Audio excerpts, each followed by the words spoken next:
राजधानी जयपुर की बात करते हैं। नगरीय विकास विभाग के नियमों में बदलाव कर नगरपालिका क्षेत्र को राहत दी गई है। बदलाव में अब 40 फीट की जगह 30 फीट वाली रोड पर ही बनी दुकानों, शोरूम और अन्य गतिविधियों को नियमन हो सकेगा। इसका लाभ प्रदेश के 141 से अधिक शहरों को मिलेगा। इस संशोधन प्रस्ताव को नगरीय विकास विभाग ने कैबिनेट को भेज दिया है। सरकार के इस निर्णय को 21 महीने बाद होने वाले प्रदेश के विधानसभा चुनावों से जोड़कर देखा जा रहा है। खबर पर चर्चा करने के लिए पूर्व मेयर ज्योति खंडेलवाल जी हमारे साथ जुड़ गई है। ज्योति जी, जन टीवी में आपका स्वागत है। नमस्कार जी। ज्योति जी, पहला सवाल मैं आपसे जानना चाहूंगी, नगरीय विकास विभाग के नियमों में जो बदलाव किया गया है, इन बदलावों को आप कैसे देखते हैं?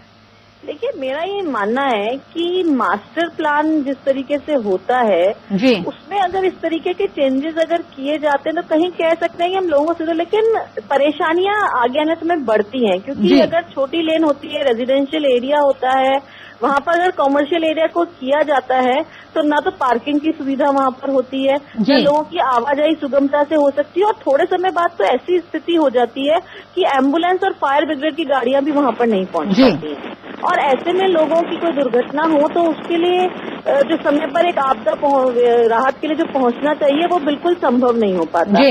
तो ये चीजें आप अपनी एक तरह से कहें कि गलतियों को छुपाने के लिए कि आप उस समय कॉमर्शियल जो निर्माण है उनको रोक नहीं सके रेजिडेंशियल एरिया में, और आज उनको जो है वो नियमबद्ध करने के लिए बिना कोई सुविधा उपलब्ध, या तो आप साथ अगर इस तरह का कोई नियम करना भी है तो फिर वहां पर ये चीज देखनी चाहिए कि ये पार्किंग की जो व्यवस्था है उसके लिए ये जगह सुनिश्चित की जाएगी। उसके बाद इस रोड को कॉमर्शियल जो है वहां पर हम इसमें नियमन कर सकेंगे, तब तो ठीक रहता है। अदरवाइज ये थोड़े समय बाद, और मैं तो एक और बात कहूंगी, इस समय जो निगम की कार्यप्रणाली चल रही है उसमें उन्होंने एक तरफ तो इंस्पेक्टर्स को टारगेट दे रखे हैं कि आप जो छोटे थड़ी ठेले वाले हैं इनको खड़े मत होने दो, 1 लाख रुपए वसूल करके लाओ इनसे कैरिंग चार्जेस, रोज इनको परेशान किया जा रहा है सिर्फ इस वजह से कि ये ट्रैफिक में हर्डल पैदा करते हैं, एनक्रोचमेंट है। और दूसरी तरफ आप जो है इस तरह की गतिविधियों को खुद ही नियमन करने जा रहे हैं, तो यूं कहें कि गरीब और मजदूर को परेशान किया जा रहा है।